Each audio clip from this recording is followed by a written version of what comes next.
Los invito a que se pongan por un momento de pie para continuar con esta meditación ahora de las 7 palabras.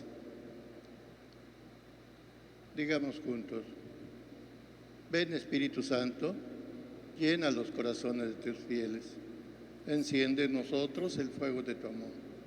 Envía, Señor, tu Espíritu y todo será creado. Santa María, Madre de la humildad y la sabiduría, ruega por nosotros.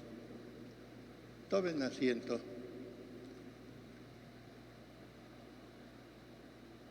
Esta primera palabra que hemos de reflexionar dice así: Padre, perdónalos porque no saben lo que hacen.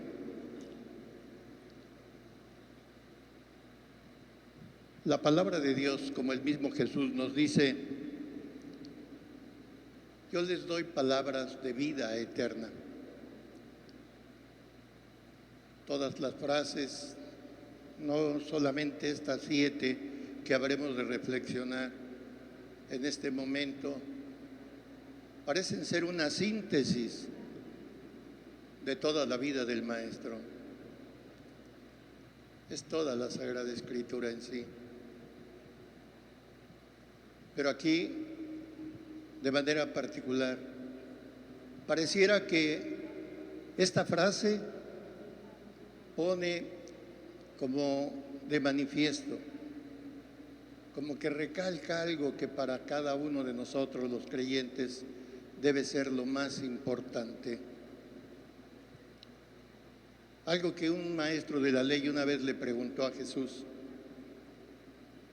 Uno que cumplía la ley, uno que seguramente era un hombre bueno, pero quería expresar de mejor manera su fe.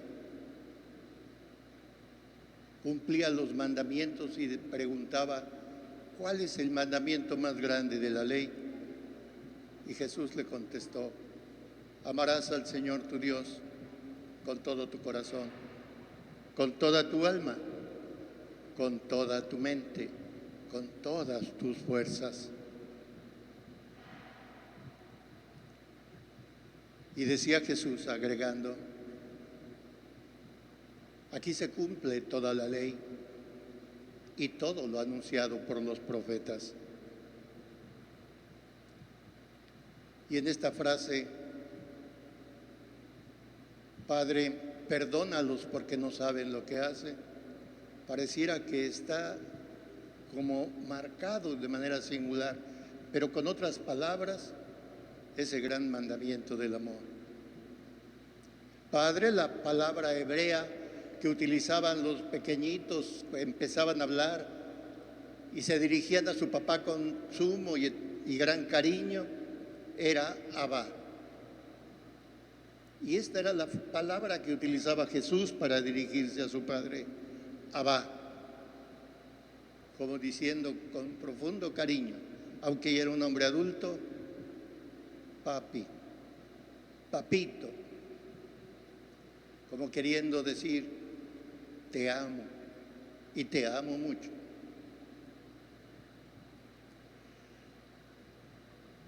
La siguiente parte de esta frase: perdónalos porque no saben lo que hacen, nos hace ver y pensar en toda la vida del Maestro, que fue una vida de relación íntima, profunda, cariñosa con su Padre, que le hacía vivir de manera plena,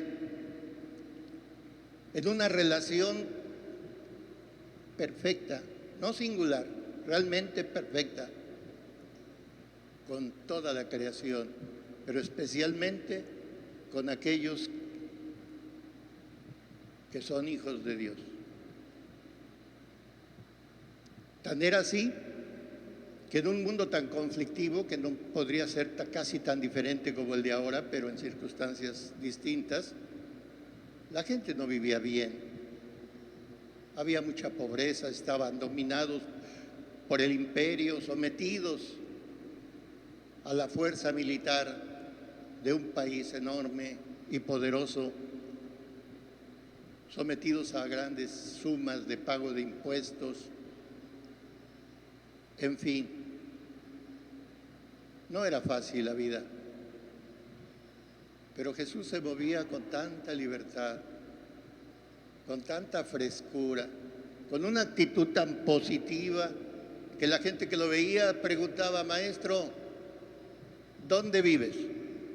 Porque seguramente por cómo te ves, por tu semblante, por tu cara sonriente, tu mirada transparente y amorosa, seguramente tú vives en una situación completamente distinta a la nuestra. Se les antojaba. Jesús, en los últimos momentos de su tránsito por este mundo, no se quiere llevar nada que no le sea agradable al Padre. No quiere bagajes, no quiere cargas innecesarias. Y la frase que completa, después se la va: perdónalos, parece ser también una extraordinaria imagen de lo que es el amor a Dios y el amor al prójimo. Perdónalos.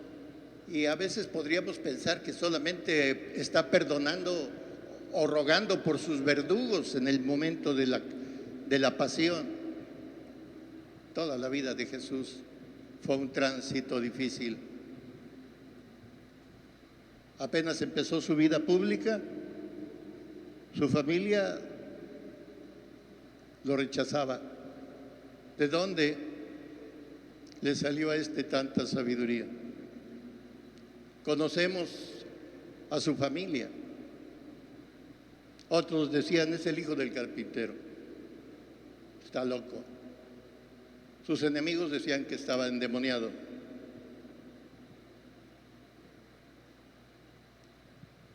Varias veces quisieron despeñarlo y matarlo.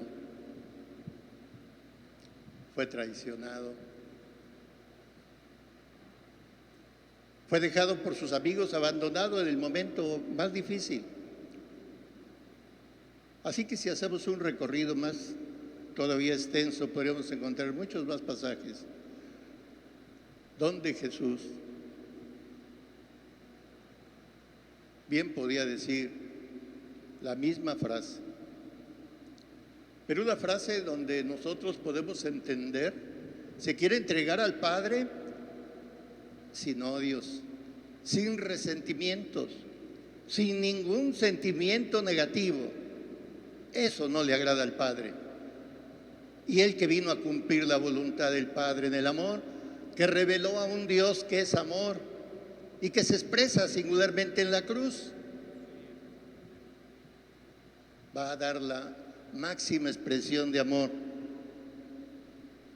Perdónalos. No saben lo que hacen. Con razón, aquella soldadesca que fue encargada de apresarlo cuando regresó ante los jefes de la sinagoga y les preguntaron: ¿por qué no lo trajeron? Dijeron: es que nadie ha hablado como él. Como diciéndoles: ustedes dicen muchas cosas, se parecen mucho a nosotros, los que tenemos autoridad en la casa, en la fábrica, en el gobierno. Lo haces porque yo mando, lo haces porque yo digo, lo haces porque yo quiero. Pero yo nunca me comporto de una manera ejemplar para los demás. Nunca puedo poner ejemplo, pero sí doy órdenes e imposiciones. No hablo con la verdad. Jesús es la verdad. Y lo que Él hablaba y decía estaba respaldado por sus obras. Y si alguna vez dijo: nadie tiene amor más grande que aquel que da la vida por sus amigos, ahí está el signo palpable de que Él, con sus obras y acciones, confirmaba y daba valor a lo que decía. A veces nosotros no hemos entendido todavía el alcance de la pasión de Cristo, ni su muerte en la cruz. A veces Sí, efectivamente, como Jesús en nuestra vida hemos tenido muchos fracasos y muchas decepciones, traiciones. Hemos sufrido infidelidades, pérdidas, y a veces llevamos una herida muy profunda en el corazón y no somos capaces de perdonar. Somos atrevidos y así se nos invita cada día, cada domingo. En una misa el sacerdote nos dice, nos atrevemos a decir: Padre nuestro, perdónanos como también nosotros perdonamos, pero no perdonamos. Vamos llenos de resentimiento, llenos de rencor, de odio. Apenas vemos a aquel que nos dañó, quisiéramos que se lo tragara la tierra, porque no cayó un rayo y lo parte en dos. Pero sí decimos: Padre, perdónanos. Padre, nosotros perdonamos, pero lo decimos de dientes para afuera. Nada que ver con lo que decía Jesús y que hacía Jesús.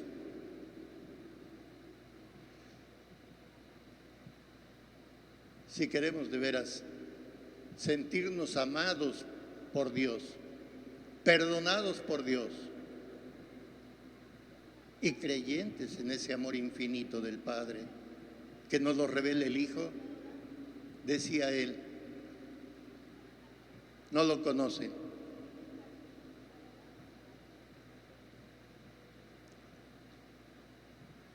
Pero el que me ve a mí, ve al Padre.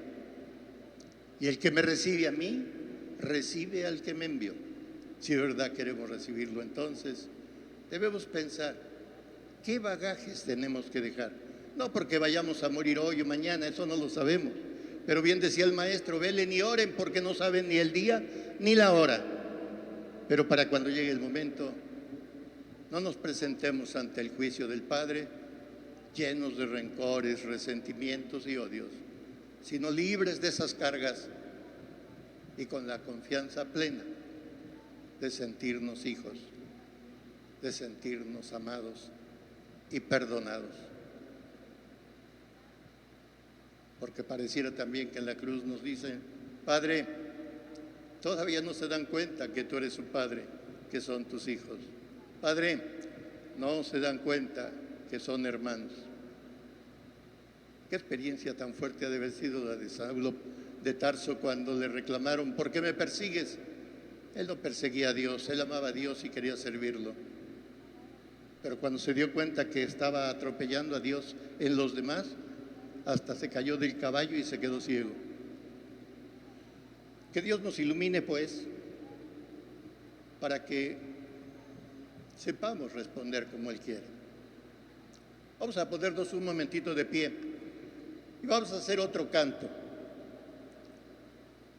Así nos preparamos para la siguiente palabra.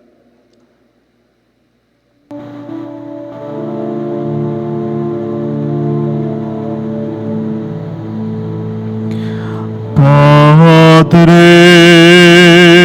perdónalos, porque no saben lo que hacen. Padre,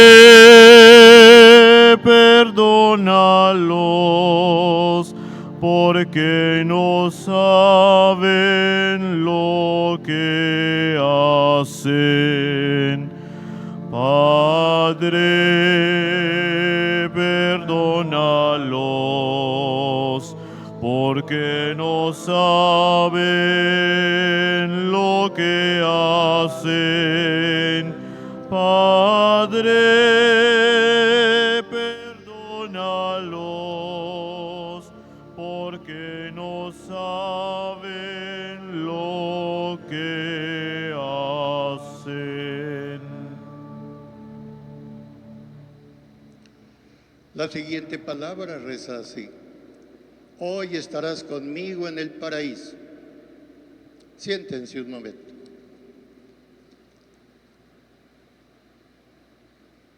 Esta segunda frase de Jesús, ahí en la cruz, representada por estos signos que tenemos aquí al frente, del crucificado y los ladrones. Parece ser que lo podríamos nosotros dividir en tres partes. Hoy, que es la única manera que puede hablar Dios, porque Dios es un eterno presente. Dios no habla ayer ni habla para mañana, habla hoy. A Moisés le dijo: cumple los mandamientos que te doy hoy. En la sinagoga de Nazaret dijo: hoy se cumple esta escritura. Al entrar en la casa de Zaqueo: hoy ha entrado la salvación a esta casa. Y en el Calvario le dice a aquel: hoy estarás conmigo en el paraíso. ¿Cuándo se dirige Dios a ti? ¿O se dirige a mí o a nosotros? Hoy. Nosotros medimos los segundos, los minutos, las horas, los días, las semanas, los meses, los años. Tenemos que entrar al hoy de Dios. Dios nos habla hoy y nos habla al corazón, pero también al entendimiento. Junto a Jesús parecen estar bien representados todos y cada uno de estos seres humanos que decimos que amamos en Dios. Dos hombres que creían en Dios, pero uno veía a Dios como una especie de mago, le daba mérito y crédito. ¿Eres Dios? Bájate y bájanos a nosotros. ¿Cuántas veces nosotros también con nuestra fe solamente le pedimos a Dios milagros? ¿Cuántas veces solamente casi vemos a Dios como un sirviente? Lo visitamos cuando nos aprieta el zapato, cuando tenemos problemas serios de enfermedad, de relaciones, de trabajo.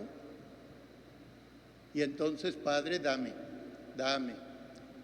necesito, ten compasión de mí, mira mi aflicción.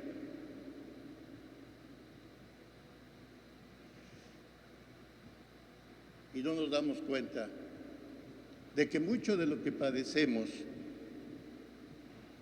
es consecuencia de lo que hacemos. Y esa es la actitud del otro ladrón, que también cree en Dios, pero se da cuenta de que aquel ajusticiado al que le están solicitando esa liberación no merecía estar en ese castigo, porque él sí no había hecho nada malo, todo lo había hecho bien. Así dijo uno de sus enemigos cuando Cristo murió en la cruz: todo lo hizo bien. Entonces no tenía por qué merecer ni padecer ese castigo. El otro sí, indignado, le dice a su compañero: ¿no temes a Dios y a su justicia? Nosotros estamos aquí porque lo merecemos. Hay actitudes así también entre los creyentes, que cuando sufren enfermedad severa, a veces hasta incurable, se abandonan en las manos del crucificado. Hacen que su sufrimiento, merecido por haber vivido de manera irregular, no ser balancear su comida, su tiempo de trabajo, se enojaban de todo.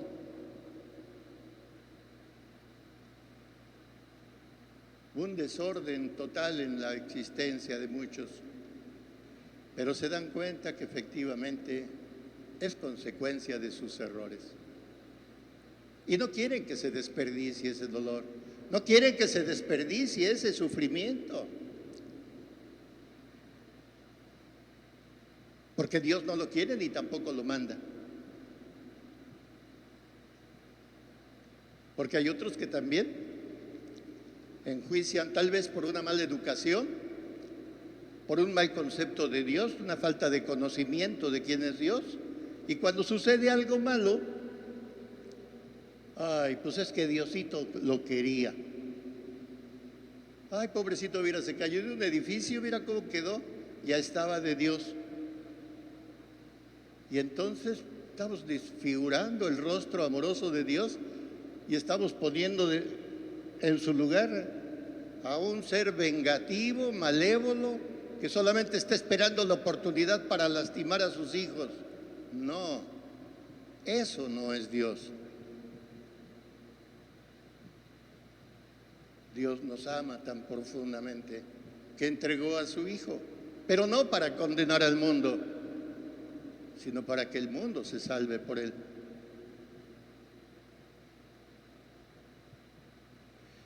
Entonces, el sufrimiento no lo manda Dios, ni lo quiere, pero ahí está, es naturaleza humana. Dice el texto bíblico que Jesús no retuvo para sí su categoría de Dios, sino que se abajó, se despojó y se hizo semejante a los hombres. Haciéndose siervo obediente, aceptó una muerte vergonzosa y dolorosa en la cruz para pasar por lo que puede sentir y sufrir cualquier criatura que tiene razón y entendimiento. Cualquiera de nosotros.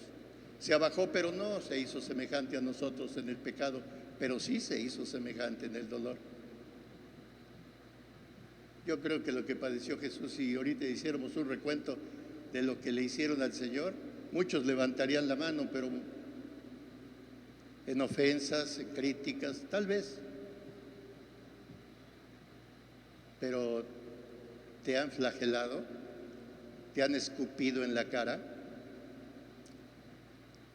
te han revolcado en el excremento. Bueno, es lo que decía María Bartolta en su obra El hombre Dios, cuando le prohibieron escribir y después de que el Papa fue conociendo lo que escribía esta monja, le permitió que terminara 4 volúmenes de lo que es la Pasión de Cristo y que así se llama la obra, El hombre Dios. Y dice que lo llevaron hasta por los rastros, el mercado, y con basura, mugre, excremento lo bañaron. ¿Nos ha pasado eso? No. Pero él lo sufrió. Y lo sufrió con entereza. Otro que se dio cuenta que toda esa basura no es otra cosa que producto del error humano, pedía clemencia. Ten misericordia de mí. Acuérdate de mí cuando entres a tu reino. Y fíjate qué frase responde Jesús, algo que nos hace pensar y debería iluminar toda nuestra vida de fe. El que solamente sabe decir hoy, así le dice, hoy mismo estarás conmigo en el paraíso.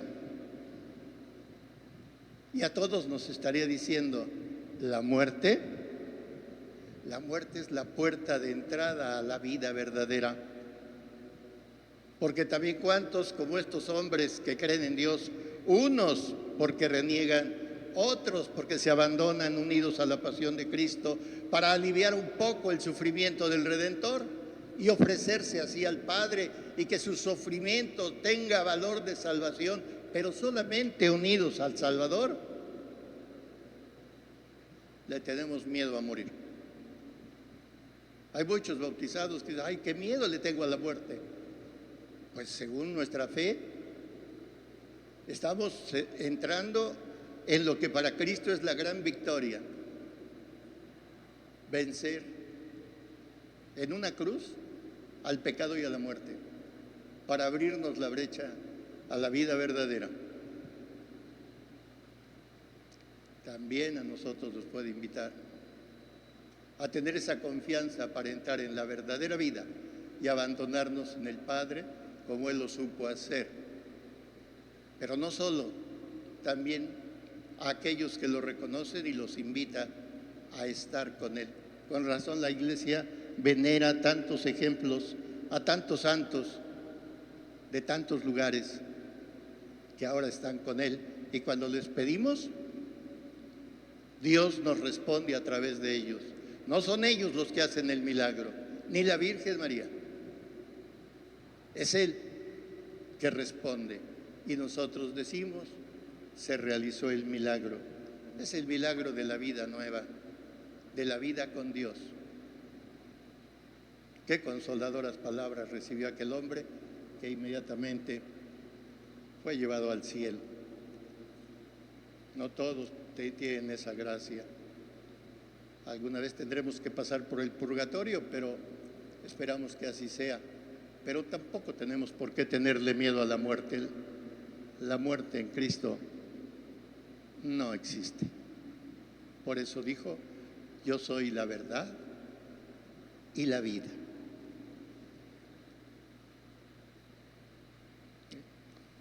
Vamos a ponernos de pie y vamos a hacer otro canto.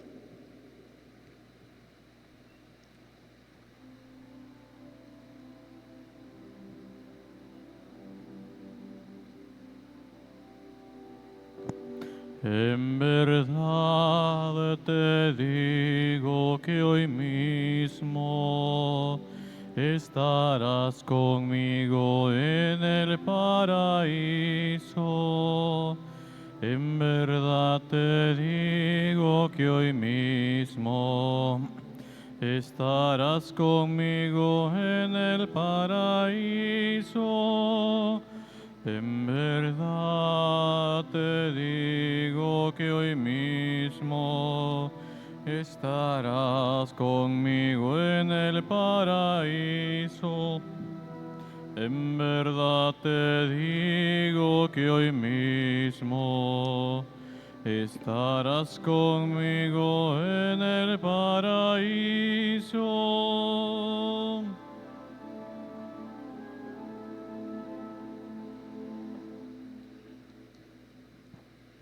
Tenga la bondad de sentarse, por favor. El piadoso ejercicio de las 7 palabras tiene como finalidad, hermanos, que nos detengamos un momento a reflexionar sobre estas frases que el Señor dijo estando ya en el suplicio de la cruz. Las 2 primeras que acabamos de escuchar en la reflexión que nos dirigió el diácono don Fernando nos han hecho pensar en el corazón de Jesús que ama a la humanidad. La primera, pidiendo perdón, pidiendo a Dios que perdone a todos aquellos, a sus verdugos, y justificándolos además, porque no saben lo que hacen. Y esto, hermanos, nos habla de ese corazón amante, de ese corazón bondadoso del Señor, porque reconoce Jesús que muchas veces la ignorancia nos hace apartarnos de Él. La segunda muestra también el corazón amoroso de Jesús. De ahí viene la costumbre de decirle buen ladrón a aquel hombre que la tradición le ha puesto nombre, Dimas, San Dimas le decimos. Hoy estarás conmigo en el paraíso, prometiendo algo que perfectamente iba a cumplir, pero demostrando que aún en el último momento, hermanos, es posible la conversión. Uno diría, bueno, Señor, ya pediste por ellos, implorando perdón, ya le otorgaste un regalo a este hombre. ¿Qué te toca a ti, Jesús? Pide por ti, Jesús. Uno humanamente pensaría en eso. Y sin embargo, la tercera palabra, hermanos, es Jesús que sigue pensando en nosotros. La tercera palabra, mujer, ahí tienes a tu hijo. Y después dirigiéndose al discípulo, ahí tienes a tu madre. Es decir, sigue revelando el amor que nos tiene. Sigue mostrando, hermanos, que en ese corazón aún lastimado y dolido por el suplicio de la cruz, no queda espacio para el rencor. Y hermanos, ayer agradecíamos en Jueves Santo 3 regalos del Señor, ¿se acuerdan? Eucaristía, sacerdocio, amor fraterno. Y pocas veces mencionamos que el Viernes Santo también nos hizo un regalo, que precisamente es entregarnos a María como madre. Podríamos decir que es el mejor de sus regalos a la humanidad. Él, precisamente, que nada tiene, está desnudo, está sobre la cruz. Y recuerden que nosotros así lo contemplamos. Por piedad y por pudor, hermanos, cubrimos el cuerpo del Señor. Pero imaginemos la vergüenza y el dolor, la humillación de la persona expuesta totalmente a esto. Jesús, que está ahí sin nada, posee algo valiosísimo. Tiene a su madre. Y en un acto de amor se dispone a entregarnos a ella. Gracias a San Juan el Evangelista tenemos esta hermosa frase: mujer, ahí tienes a tu hijo. Esa palabra mujer, que en la Biblia tiene un significado teológico muy profundo. La primera vez que se pronuncia, la pronuncia Dios en el paraíso a Eva,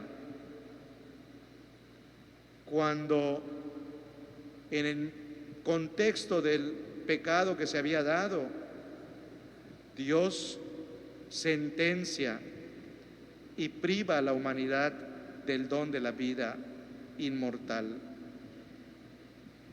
Y la mujer es mencionada como aquella que va a vencer al mal en el libro del Génesis. Jesús, en el Evangelio de San Juan, al menos en 2 ocasiones, menciona la palabra mujer.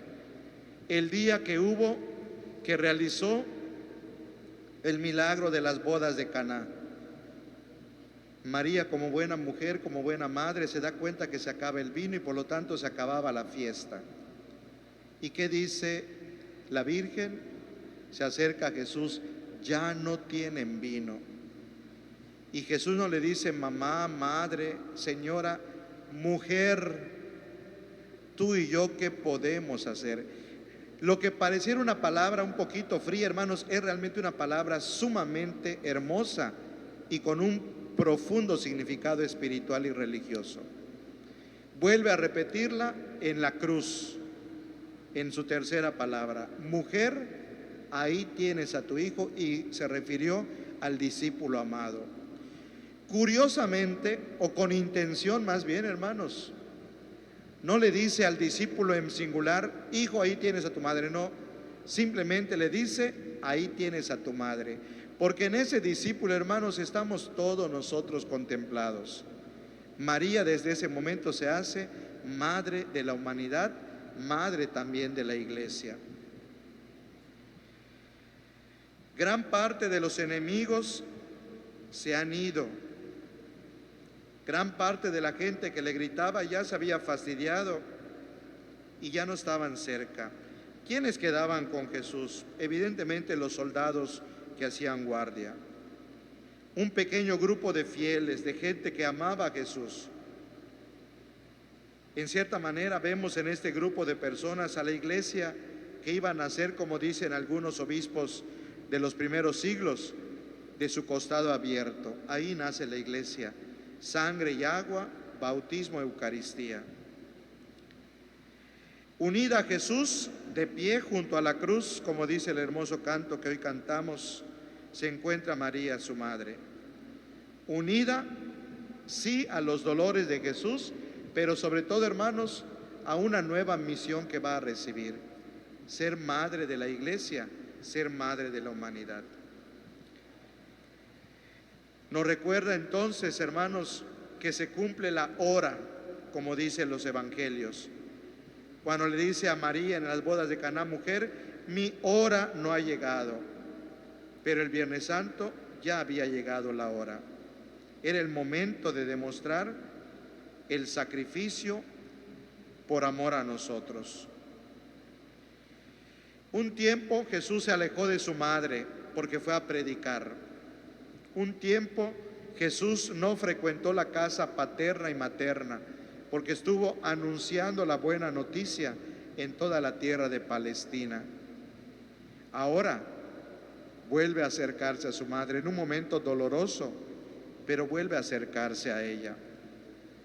Es ese Jesús que nos hace comprender, hermanos, que solamente en la entrega generosa, desinteresada, se puede contemplar el verdadero amor. Solamente en Jesús descubrimos la grandeza de un amor oblativo, es decir, hermanos, un amor que se ofrece sin reservas, sin condiciones. En la hora acerca a su madre hacia él. Ella, que fue alejada por el Hijo en los años que estaba predicando, ahora es atraída al primer plano. Aquí en este momento ella va a ocupar su puesto, el puesto que le corresponde con pleno derecho, porque gracias a ella, hermanos, se lleva a cabo la obra de la salvación. De esa manera, María, la mujer, la madre del Hijo de Dios, queda asociada a la misión de Jesús, la misión salvadora. El sentimiento más natural que nos embarga a todos al contemplar eso, hermanos, es que Jesús es un hijo que verdaderamente ama a su madre, el más amante, el más delicado de los hijos que haya existido.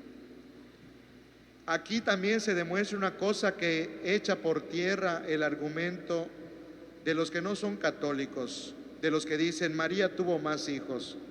No puede ser posible eso. En la mentalidad judía, hermanos, la mujer no tenía derechos y no tenía, por decirlo de alguna manera, personalidad. La mujer no tenía valor jurídico. Si en la familia nacía una niña, era derecho del padre representarla. Cuando crecía, mientras era soltera, el padre seguía representándola. Se casaba, el padre cedía ese derecho al esposo. Si tuvieron hijos varones y el esposo fallecía, la viuda pasaba a ser representada por su hijo. Y si no había hijo, la viuda quedaba totalmente desamparada. ¿Se acuerdan ustedes del pasaje de la mujer, la viuda de Naín, que pierde a su hijo? ¿Qué hace nuestro Señor? Le revive al hijo, que dice la Biblia claramente, era su único hijo.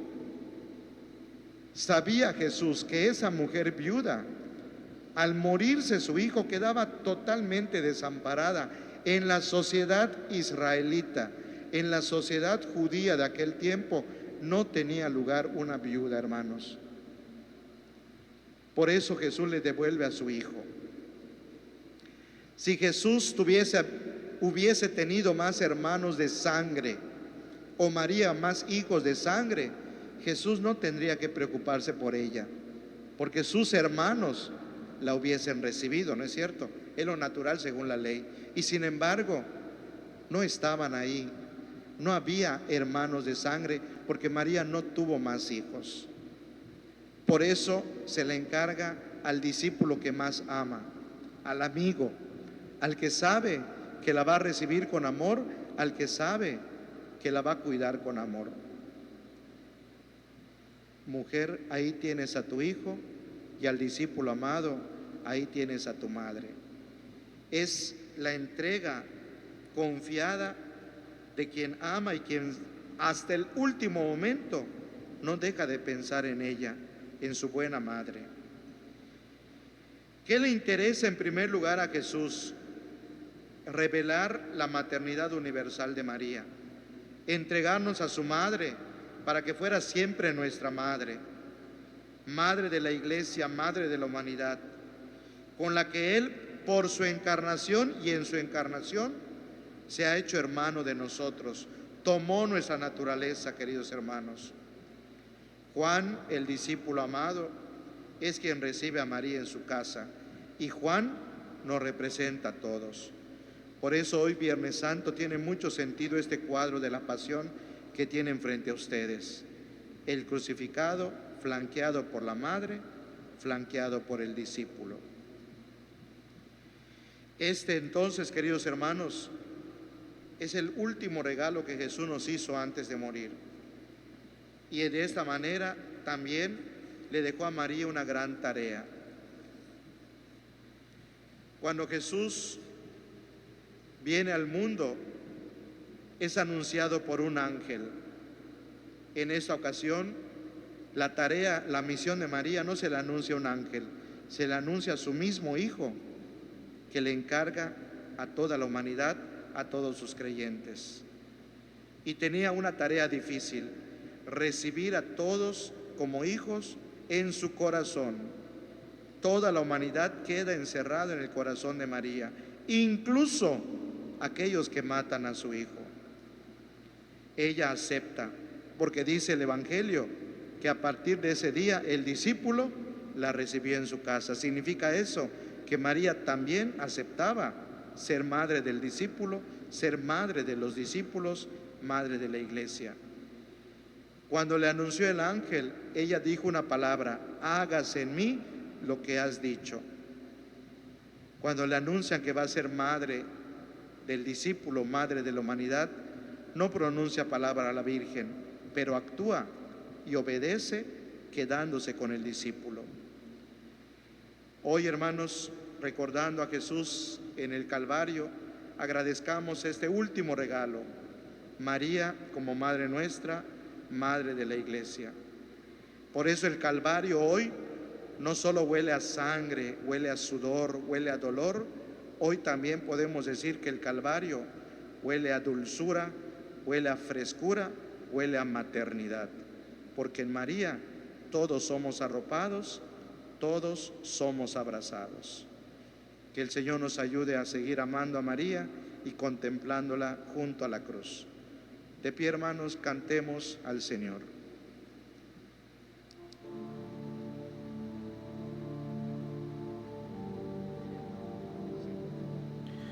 Mujer, he ahí a tu Hijo, he ahí a tu madre. Mujer, he ahí a tu Hijo, he ahí a tu madre. Mujer, he ahí a tu Hijo, he ahí a tu madre. Mujer, he ahí a tu Hijo, he ahí a tu madre.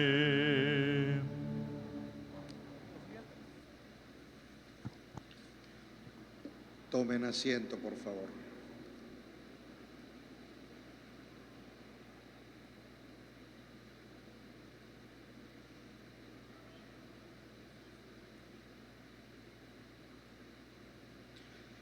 Siguiendo en la reflexión, la cuarta palabra la tomamos del Evangelio de San Marcos. Y son unas palabras tremendamente significativas y dolorosas.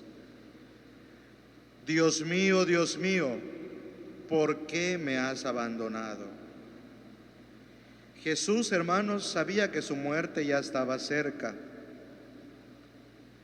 Se aproximaba ya la hora, cerca de las 3 de la tarde. Todavía, con mayor razón, en este momento, prácticamente quedaba con Jesús su grupo más íntimo: María, aquellas mujeres piadosas, el discípulo. Todos le habían abandonado. Podemos decir entonces que en torno a la cruz de Jesús había aumentado la soledad. Jesús estaba verdaderamente solo.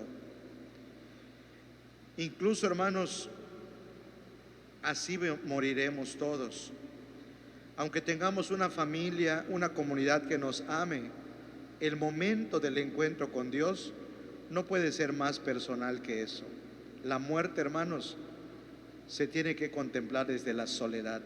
Aunque tengas a gente que te rodee y que te ame, ese momento tienes que pasarlo solo. Sin embargo, descubrimos a Jesús con un dolor profundo. Ya está prácticamente agonizando. librando su último combate. Hasta ahí Jesús quiso compartir con nosotros, hermanos, la condición humana. Podemos nosotros, hermanos, sentirnos a veces solos, pero la soledad que experimentó Jesús prácticamente le hace vivir un momento muy doloroso, prácticamente un momento de temor. Y la palabra del crucificado así lo revela. Es una palabra desconcertante porque brota de los labios de Jesús, que se siente abandonado. Durante siglos esto nos ha conmovido a muchos. Los grandes santos de la Iglesia, hermanos, se han sentido conmovidos por esta expresión de Jesús. No fue solo una frase dolorida como las otras que pronunció. El Evangelio pronuncia que Jesús gritó, pegó un grito el Señor, un grito que ha pasado y ha marcado la historia. En medio del silencio que había en el Calvario en ese momento, hermanos, el Señor grita. Gracias a los evangelios tenemos la frase original: Elí, Elí, lama sabactani, en la lengua original que la pronunció el Señor. Y su traducción también es muy impresionante: Dios mío, ¿por qué me has abandonado? Efectivamente gritó Jesús, y gritó porque se sentía así prácticamente solo. Pero hay un dato, hermanos, que a veces se nos escapa. Los evangelios relatan que en el huerto de los olivos, en la oración de Getsemaní, el Señor sudó sangre. Y ese momento, por algunos científicos y médicos que han explicado, alguien puede llegar a sudar sangre, sí, pero es cuando hay una tensión tan profunda que se rompen las venitas, los vasitos capilares que tenemos, que la persona sangra. Pero aún en ese momento de dolor en Getsemaní, Jesús no gritó. Viene a gritar hasta el Calvario, al sentirse solo, al experimentar aparentemente el abandono del Padre.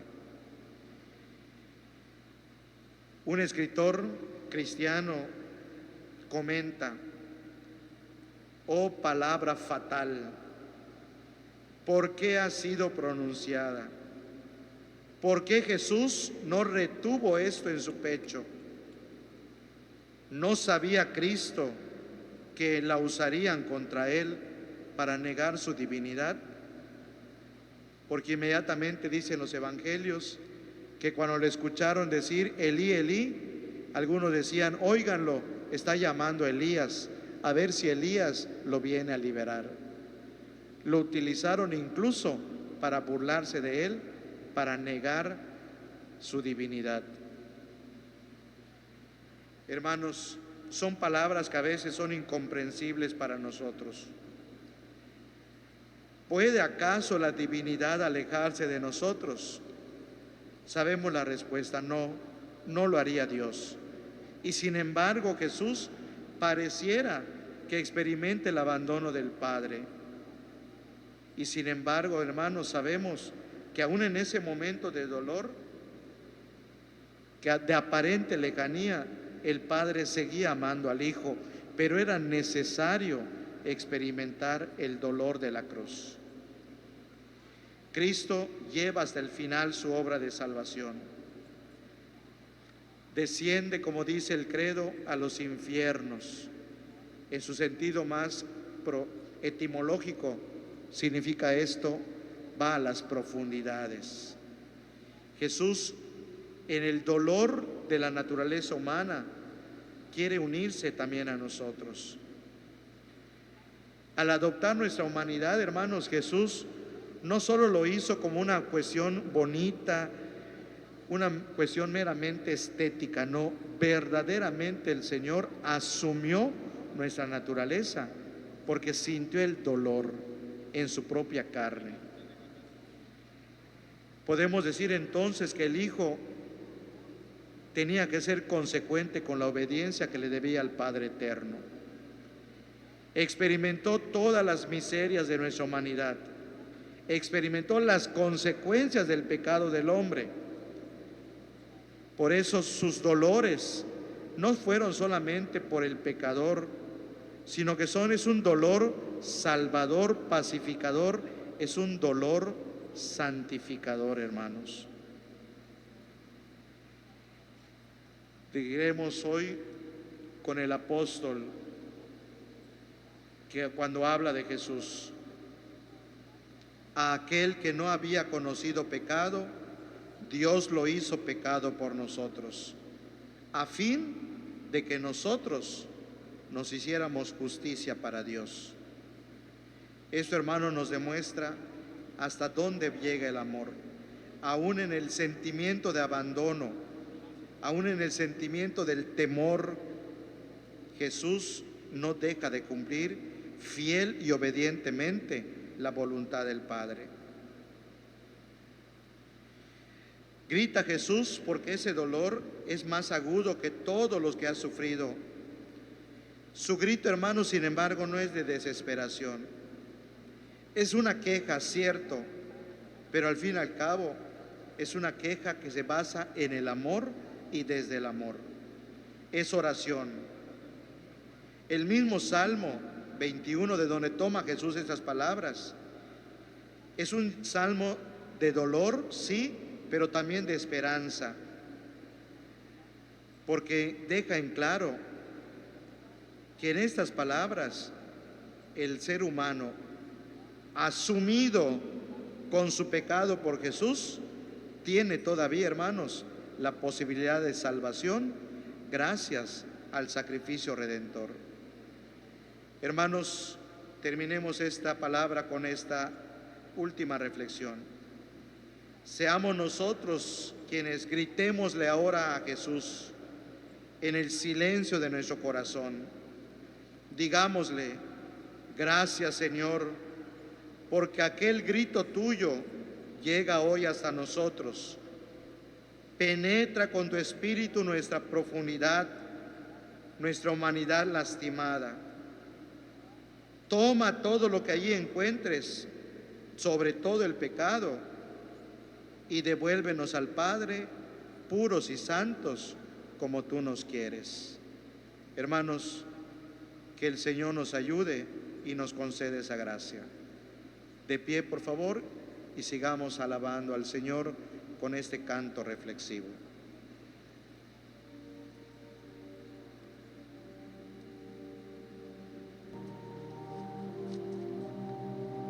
Dios mío,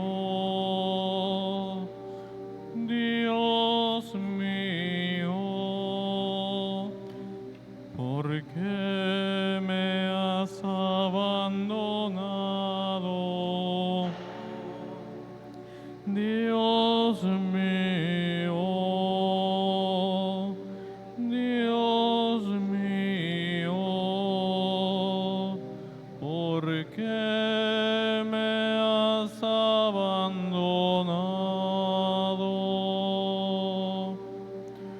Dios mío, Dios mío, ¿por qué me has abandonado? Dios mío, Dios mío, ¿por qué me has abandonado?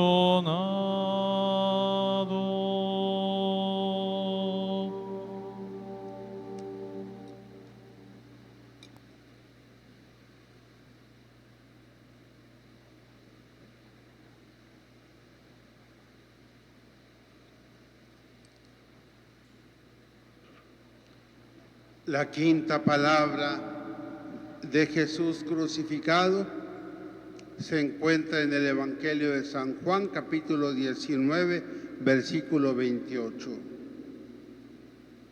Es esta la palabra más radicalmente humana que Jesús pronunció en la cruz. Al oírla, uno entiende que Jesús estaba muriendo de una muerte verdadera, que el que está en la cruz es un hombre y no un superhombre, que no conocería la muerte, o un fantasma que no la sintiera con toda su crudeza. Aquí se nos revela con todo el realismo la humanidad de Jesús. La sed es uno de los más terribles tormentos de los crucificados. Cuando se pierde la sangre, se experimenta enseguida el tormento de la sed. El agua que forma parte de la célula en proporción al 60 o 70%, cuando se pierde la sangre, pasa por ósmosis al torrente circulatorio para hidratar el plasma sanguíneo. Esto produce naturalmente la deshidratación de los tejidos y pronto se experimenta el fenómeno de la sed. Jesús había perdido ya mucha sangre en Getsemaní, en la flagelación, en la coronación de espinas, en el camino del Calvario con la cruz a cuestas y en la crucifixión. En lo alto de la cruz se iba desangrando poco a poco. No es extraño que suplicara un poco de agua.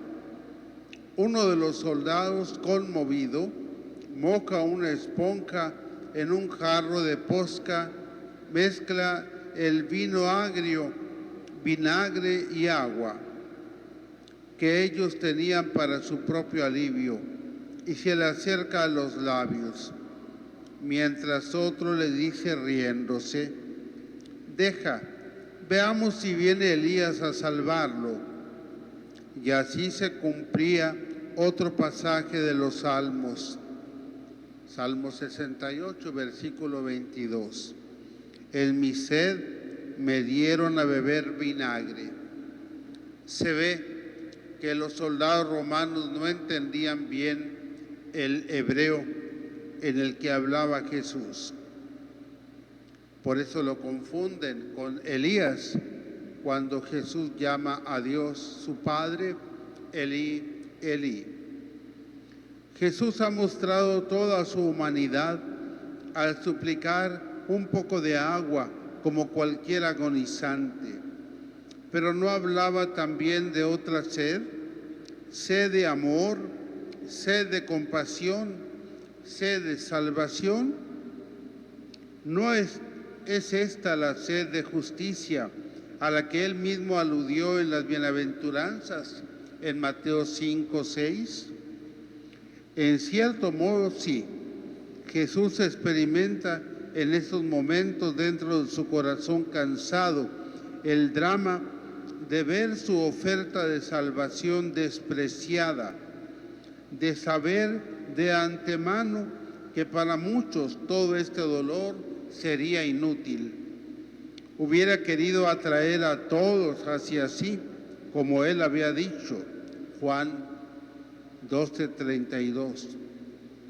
Pero muchos pasarían de largo ante él sin darse cuenta de que el que ahora pide un poco de agua es para todos la fuente de agua viva que salta hasta la vida eterna.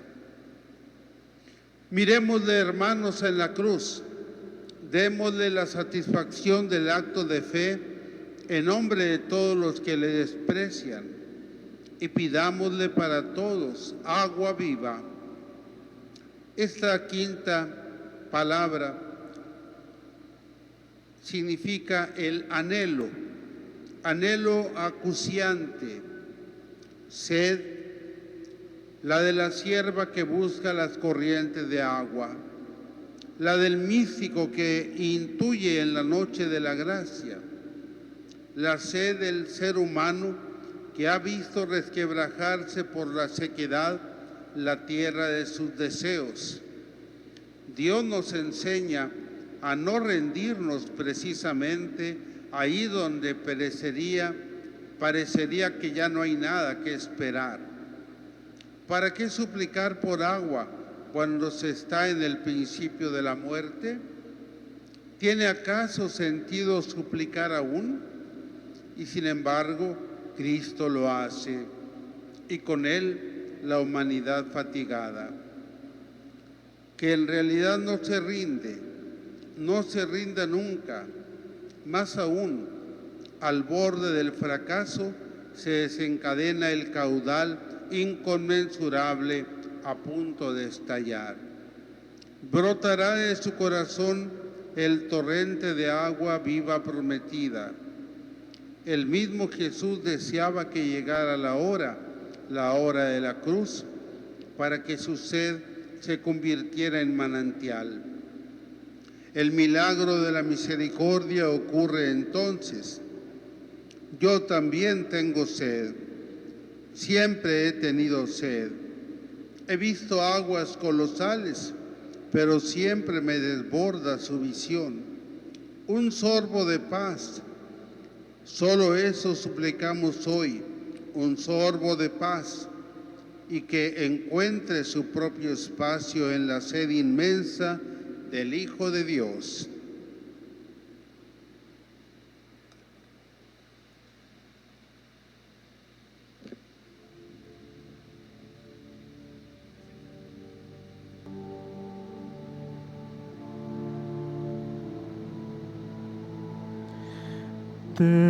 Tengo sed,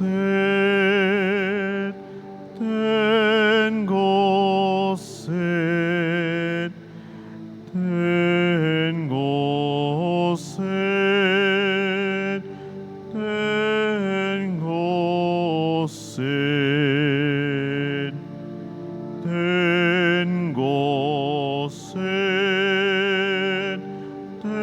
tengo sed, tengo sed, tengo sed.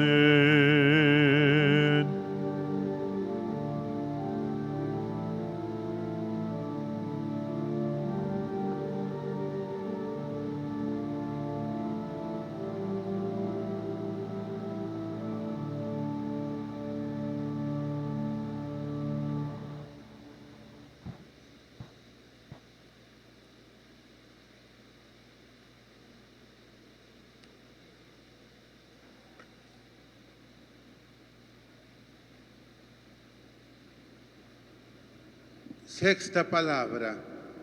Todo está consumado, todo está cumplido.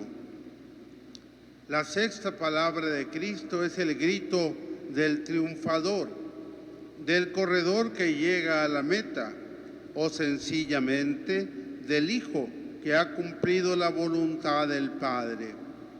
Lo había dicho tantas veces: yo he bajado del cielo para hacer no mi voluntad, sino la del que me ha enviado. Mi alimento es hacer la voluntad del que me ha enviado y llevar a cabo su obra. Dios es el Dios vivo, es vida y dador de vida. Dios es el que da y se da en la creación, en la encarnación, en la Eucaristía y en la plenitud del cielo. A lo largo de su vida, Jesús, el Hijo de Dios hecho hombre, nos lo fue revelando, y por eso con las palabras humanas le llamó Padre. Al asumir nuestra humanidad en su persona divina, nos introdujo en su divinidad, en la misma Trinidad de Dios, y nos dijo que le llamáramos Padre. Ahora Jesús ha llegado a las puertas de la muerte. No es que Dios quisiera la muerte o necesitara la muerte, y menos tan cruenta, ni la muerte de su Hijo, el buen Jesús, ni la muerte de nadie. A Jesús le mataron sus enemigos, los enemigos de Dios, tal como Él lo revelaba con sus palabras y con su vida. No aceptaban a un Dios tan cercano, tan humano, tan Padre, ni aceptaban que Él fuera su Hijo y que nos hiciera hijos. En el fondo, es mucho más fácil tener un Dios lejano, majestuoso, a quien se le ofrezcan sacrificios y se le tenga aplacado y tranquilo, que tener un Dios cercano a nosotros, en cuya presencia vivamos y a quien tenemos que agradar continuamente. Por eso, los que rechazaban esta revelación de Dios mataron a Jesús, el revelador. Maldito el que cuelga de un madero, decían sus escrituras. Y para que nadie creyera en él, ni entonces ni nunca, le llevaron a la cruz. Ahora, a punto de morir, en esta sexta palabra, Jesús, la última y definitiva palabra de Dios al mundo, puede decir: todo está cumplido. Todas las profecías sobre Él se han realizado, pero sobre todo, Él ha realizado la obra que el Padre le había encomendado: revelarnos que existe un Dios, que es Padre, Hijo y Espíritu Santo, que el Padre creó todo lo que existe por su Hijo, y todo era bueno, que a lo largo del tiempo habló de muchas formas a nuestros padres y por fin, en la plenitud de los tiempos, nos ha hablado por medio de su Hijo, hecho como uno de nosotros. Este Hijo nos ha hablado con palabras como las nuestras y con una vida igual a la nuestra. Y también, así son las cosas de Dios. Nos ha hablado del plan de Dios sobre nosotros con la palabra más fuerte de todas, la muerte. Nunca habló tan claro Jesús de Dios al hombre como cuando se quedó mudo en la cruz. Todo estaba consumado con su vida, pero quedaba terminar de consumar la revelación con la misma muerte. La muerte de Jesús no fue para aplacar a Dios, a quien le sobra paternidad y amor para perdonar, sino para animar y consolar a todo hombre que viene a este mundo. Dice la carta a los Hebreos en un texto maravilloso: así como los hijos de los hombres participan de la sangre y de la carne, así también Él participó de las mismas, para aniquilar mediante la muerte al Señor de la muerte, es decir, al diablo, y liberar a cuantos por temor a la muerte estaban de por vida sometidos a la esclavitud. Para esto vino Jesús, el Hijo de Dios, al mundo, para quitarnos el miedo a morir y manifestarnos nuestro destino. La vida del hombre no es solo nacer, vivir y morir, como muchos creen. La vida del hombre es nacer, vivir, morir y resucitar. Por el miedo a morir se dan todos los atropellos en la historia de los hombres. ¿No lo ven? ¿Por qué llora un niño cuando le falta el amparo de la madre? ¿Por qué un joven se desespera por un fracaso en su carrera o en su trabajo o en su amor? Pero el miedo a no poder sobrevivir, porque un capitalista amontona riqueza de todo tipo, cuantas más mejor, por el miedo a que la vida le falle por algún lado y poder asegurarse por otro. ¿Por qué se buscan algunos avances en la misma ciencia? por alargar la vida y por el miedo a morir, y así sucesivamente. Superando este miedo, es posible que el amor invada al mundo, es posible el servicio y la entrega hasta la muerte. Todo está consumado, ha dicho Jesús. Ya nos ha revelado el corazón de Dios y su plan de salvación sobre los hombres. En el alma de Jesús ya empieza a descender la paz. Y con esta paz va a entrar en la muerte para revelarnos lo último y más grande, la resurrección, que no es la vuelta a esta vida, sino la entrada en la plenitud de la vida en Dios para toda la eternidad.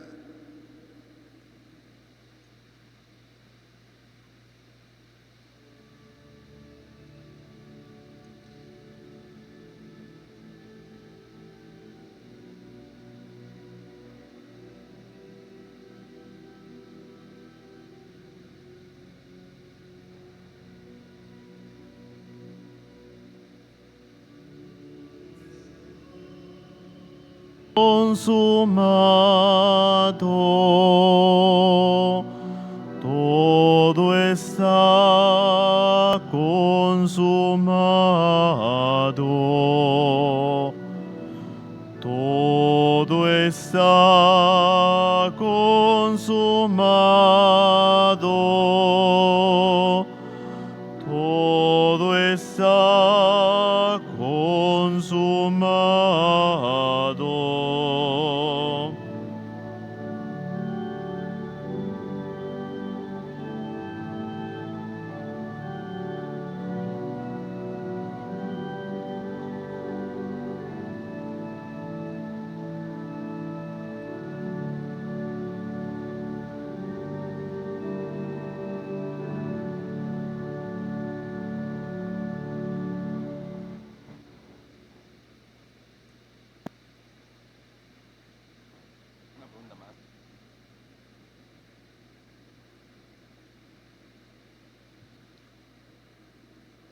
Séptima y última palabra. Padre, en tus manos encomiendo mi espíritu.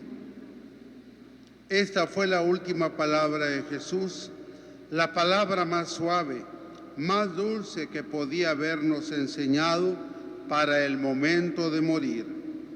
El hombre teme a la muerte y por eso se pasa la vida huyendo de ella. Sin embargo, para el que cree en Dios, para el que contempla y escucha a Jesús muriendo, morir no es nada trágico, no es saltar en el vacío, ni entrar en una noche sin fin. Los hombres creemos que morimos, que perdemos la vida, y lo que ocurre en realidad es solo lo que le ocurrió a Jesús, que ponemos la cabeza en su sitio, en las manos del Padre. Decía Eugeni Evchenko, poeta ortodoxo ruso: cuando una persona muere, Dios acaba de amasar su existencia para la eternidad. Y en las manos de Dios no se pierde ni una lágrima, ni un esfuerzo, ni una ilusión, ni un sufrimiento, ni un instante de la vida. Nada se pierde en las manos de Dios, y menos después de la muerte. Jesús muere tranquilo, inclina su cabeza en las manos del Padre y regala a los hombres su espíritu. Así lo ha visto San Juan. Este espíritu de Jesús continuaría su obra en el tiempo, haciendo todo nuevo. Nueva la relación con Dios como hijos en el Hijo. Nuevo el culto y la oración, no en la angustia, sino en la alabanza.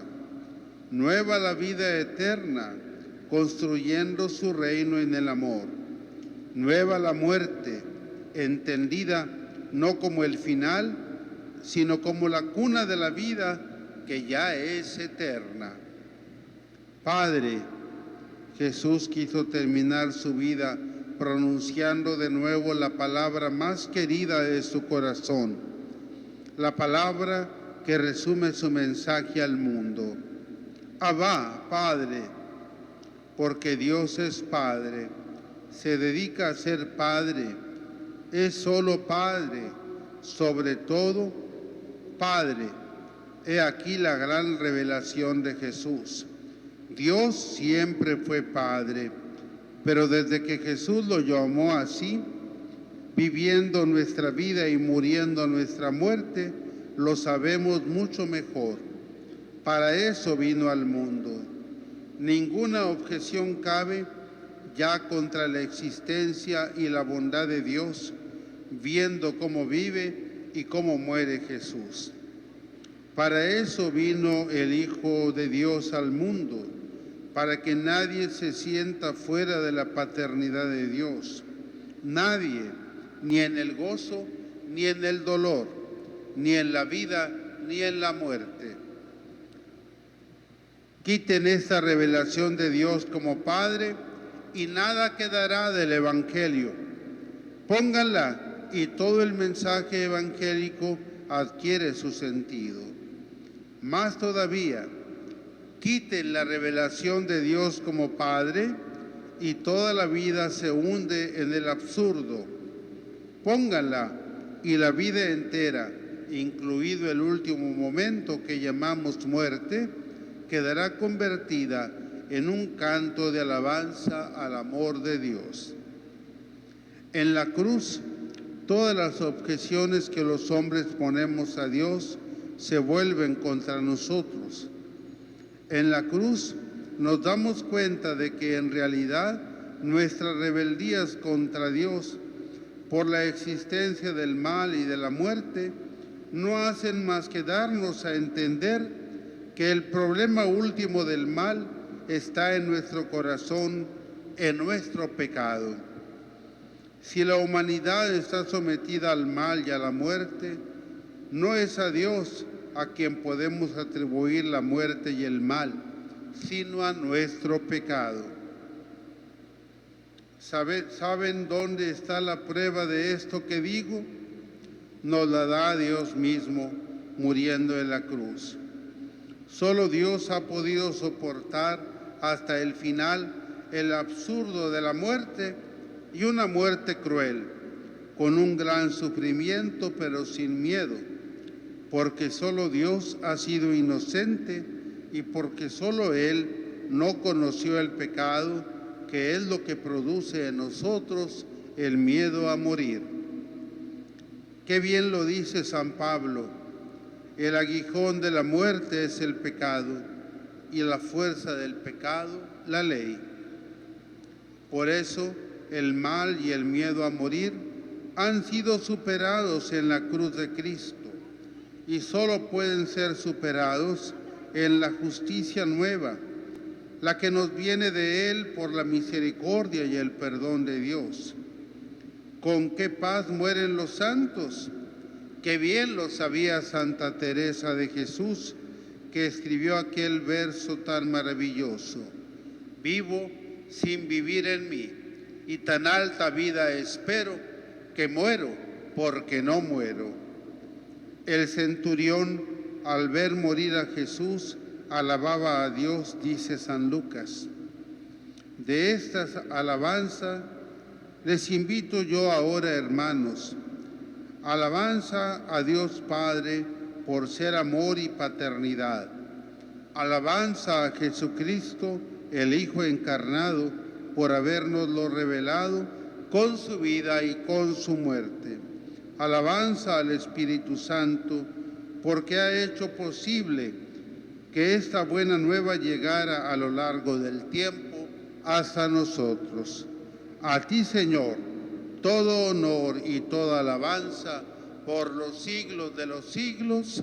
Amén.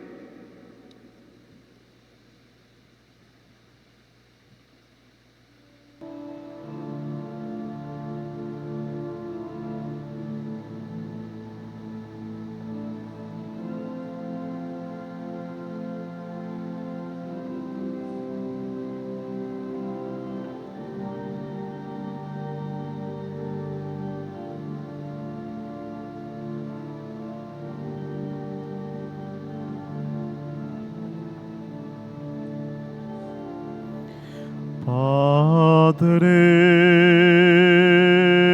en tus manos encomiendo mi espíritu. Padre, en tus manos encomiendo mi espíritu. Padre, en tus manos encomiendo mi espíritu. Padre,